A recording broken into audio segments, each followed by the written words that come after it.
surplice and Geneva bands, stood smiling unctuously beside the keeper. "Pray allow me to name the ordinary," the keeper said. "The Reverend Dr. Horace Cotton, Sir Henry Forrest." Sir Henry took off his hat. "Your servant, Dr. Cotton." "At your service, Sir Henry," Dr. Cotton responded fulsomely, after offering Sir Henry a deep bow. The ordinary's old-fashioned wig was 3 plump billows of white fleece that framed his whey-coloured face. There was a weeping boil on his left cheek, while, as a specific against the prison's smell, a nosegay was tied around his neck, just above the Geneva bands. "Sir Henry," the keeper confided to the prison chaplain, "is here on official duty." "Ah!" Dr. Cotton's eyes opened wide, suggesting Sir Henry was in for a rare treat. "And this is your first such visit?" "My first," Sir Henry admitted. "I am persuaded you will find it edifying, Sir Henry," the priest said. Edifying? The choice of words struck Sir Henry as inappropriate. "Souls have been won for Christ by this experience," Dr. Cotton said sternly. "Won for Christ indeed." He smiled, then bowed obsequiously as the keeper ushered Sir Henry away to meet the other 6 guests who had come for the traditional Newgate breakfast. The last of the guests was called Matthew Logan, and he needed no introduction, for he and Sir Henry were old friends, and, because both were city aldermen, they were considered very distinguished visitors this morning, for the court of aldermen were the official governors of Newgate Prison.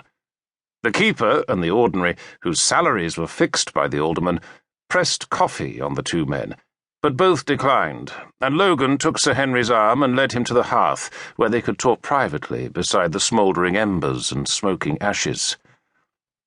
"You're sure you want to see this through?" Logan asked his friend solicitously.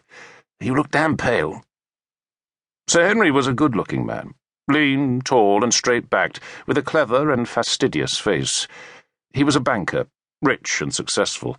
His hair, prematurely silver, for he was only a few days past his 50th birthday, gave him a distinguished appearance. Yet at that moment, standing in front of the prisoner's fireplace in the association room, he looked old, frail, emaciated and sickly. "It's the early morning, Logan," he explained, "and I'm never at my shining best this close to dawn." "Quite," Logan said, pretending to believe his friend's explanation. "But this ain't an experience for everyone, though I must say the breakfast afterwards is very good. Deviled kidneys.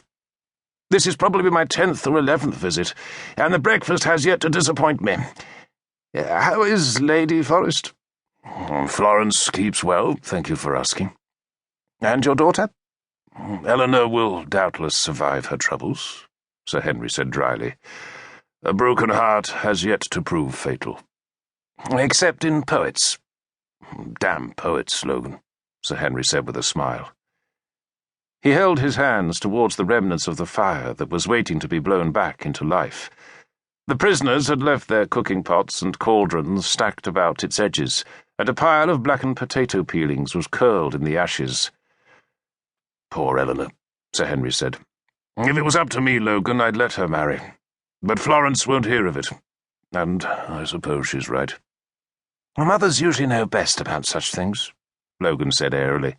And then the room's low murmur of conversation died, as the guests turned towards a barred door that had opened with a sudden and harsh squeal. For a heartbeat, no one appeared in the doorway, and it seemed all the guests held their breath. But then, to an audible gasp, a man carrying a stout leather bag stumped into sight. There was nothing about his appearance to explain the gasp. He was burly, red-faced, and dressed in brown gaiters, black breeches, and a black coat that was buttoned too tightly over his protuberant belly.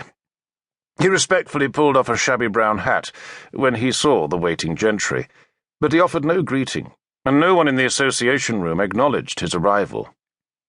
"That," Logan told Sir Henry under his breath, "is Mr. James Botting, more familiarly known as Jemmy." "The petitioner?" Sir Henry asked softly. "The very same."